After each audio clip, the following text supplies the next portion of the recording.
যা যা, এখন কাজে লেগে পড়। আই ছেলেরা, আই মেয়েরা, ফুল তুলিতে চাই, ফুলের মালা গলায় দিয়ে মামার বাড়ি যাই। কিরে পারুল, এখানে একা একা ফুল তুলছিস বুঝি? আর এদিকে তোকে পুরো বনে খুঁজছি আমি। কেন কেন কালু কাকু, তুমি আমাকে খুঁজছো কেন? আরে শোন পারুল, তোকে একটা খুশির সংবাদ দেই। বনের ফাঁকা মাঠে একটা বটগাছ আছে না, সেই বটগাছের নিচে দেখে এলাম বড় একটা থালায় বিভিন্ন রকমের খাবার রাখা আছে। যাবি নাকি ওই খাবারগুলো খেতে? খাবার? ও কালু কাকু, সেখানে বড় তলায় কি মিষ্টি সন্দেশ রাখা আছে?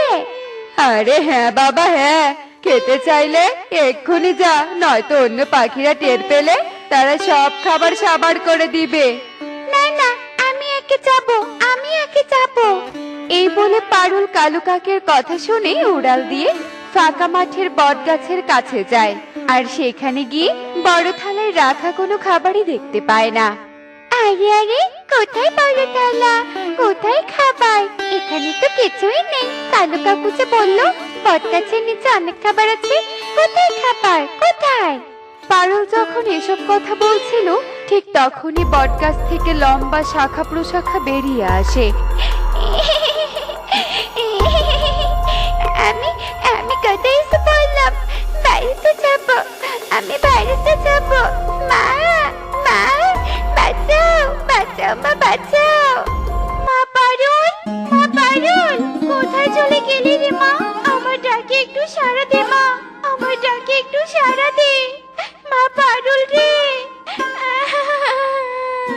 বিউটি পায়রা যখন তার মেয়ে পারুলের জন্য কেঁদে কেঁদে এদিক সেদিক ছোটাছুটি করছিল, ঠিক তখনই টুনির সাথে তার দেখা হয়ে যায়।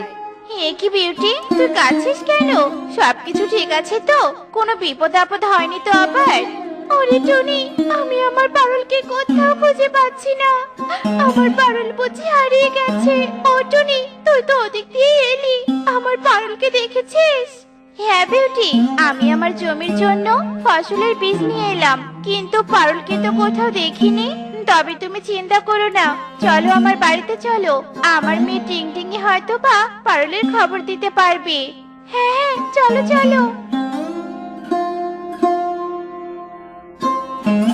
মা টিংটিং, টিংটিং, কোথায় তুই? মা টিংটিং। হায় হায়, টিংটিংও তো ঘরে নেই। টিংটিং তো আমাকে না বলে কোথাও যায় না। তবে কোথায় চলে গেল আমার মেয়েটা? টুনি, আমার পারুলের মতো তোর টিংটিং ওকে